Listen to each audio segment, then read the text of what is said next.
জয় নিতাই জয় গৌর। আজকে আমরা বেরিয়ে পড়েছি বাগনানের সেই প্রসিদ্ধ মা কালীর দর্শনে। আসলে এটা বাগনানের খুব প্রসিদ্ধ, তাকে মহারানী বলা হয়। সেই মহারানী দেবী মা কালীর দর্শন করতে আমরা বেরিয়েছি। আমাদের 7 দিন চৈতন্য ভাগবত কথা হচ্ছিল, গতকাল বিশ্রাম হয়েছে, তাই আমরা বেরিয়ে পড়েছি সেই মা কালীর দর্শনে, বাগনানের সেই প্রসিদ্ধ মহারানী মাকে দেখতে। অনেক প্রাচীন এই মা কালীর মন্দির। আমরা পরিক্রমায় বেরিয়েছি, আমাদের সঙ্গে আরো অনেক ভক্তরা রয়েছেন, তারাও যাচ্ছেন। এই সেই মা কালীর মন্দির বা বাগনান স্টেশন থেকে খুব কাছেই। বোরোড থেকে আমরা এসেছি সব মোটরসাইকেল করে, টোটো করে, স্কুটি করে।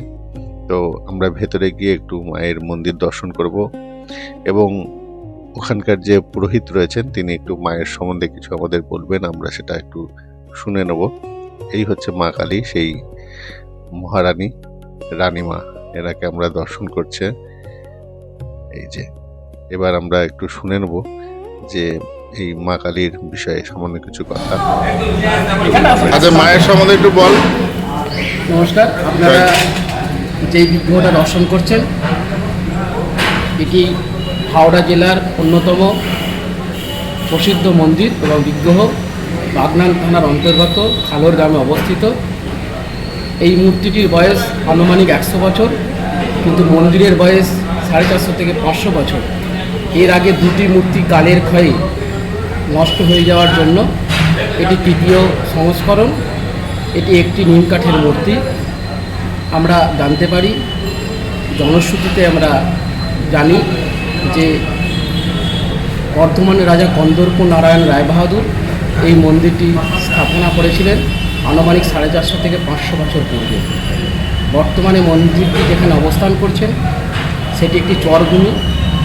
এর দুধারে দামোদর এবং রূপনারায়ণ নদী প্রভাবিত হতো। কালক্রমে বহু দূরে আজ অবস্থান করছেন। মহারাজ নদীপথে যাত্রা করতেন এবং মায়ের সপ্তাহাদেশে তিনি এখানে মন্দির স্থাপন করেন এবং নিত্য পুজো হয়। সকালে 9টা থেকে মায়ের পূজা আরম্ভ হয়। 1:30টায় মায়ের পঞ্চব্যঞ্জন সহযোগে ভোগ নিবেদন হয় এবং সন্ধ্যে 5টা থেকে মায়ের সন্ধ্যা পুজো হয় এবং রাত্রি 9টায় মায়ের মন্দির বন্ধ হয়। বলি প্রথা এখানে এখনও প্রচলিত আছে। ভাদ্র মাসে এবং পৌষ মাসে মায়ের বিশেষ পুজো এবং মেলা বসে, তালকালী এবং মূলকালীর মেলা নামে খ্যাত। কায়মনোবাক্যে যে ভক্ত মাকে এক মনে প্রার্থনা করেন, মা তাদের মনোবাঞ্ছা পূর্ণ করে। তাই মায়ের বিস্তার পশ্চিমবঙ্গের বাইরেও মা বিস্তার লাভ করেছেন, অর্থাৎ পশ্চিমবঙ্গের বাইরে থেকেও মানুষজন আসেন মায়ের কাছে তাদের প্রার্থনা নিবেদন করতে, তাদের মনস্কামনা পূরণের জন্য।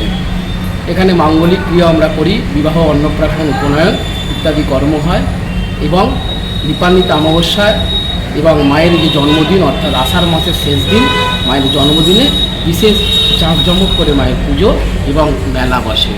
সকল ভক্তের কাছে আমাদের আচ্ছা, নামটা আবার বলে যে তোর নামটা? আমার নাম শ্রী সবুজ গডপাল, আমি বর্তমান মন্দিরের পুরোহিত। মায়ের কাছে সকলে আসুন, আপনাদের মনের বাসনা জানান, মা অবশ্যই আপনাদের মনস্কামনা। জয় মা কালী। জয় মা কালী, জয় মা মহাকালী, বাগনানের রানীমা। বাগনানের রানীমাকে দর্শন করে এবার আমরা আস্তে আস্তে আবার যেখান থেকে আমরা এসেছিলাম সেখানে আবার ফিরে যাব। আমাদের এই অপূর্ব শ্রীমন্দির দর্শন করে খুব ভালো লাগলো এবং আপনাদের এই ভিডিওটা কেমন লাগলো অবশ্যই কমেন্ট করে জানাবেন। জয় নিতাই জয় গৌর।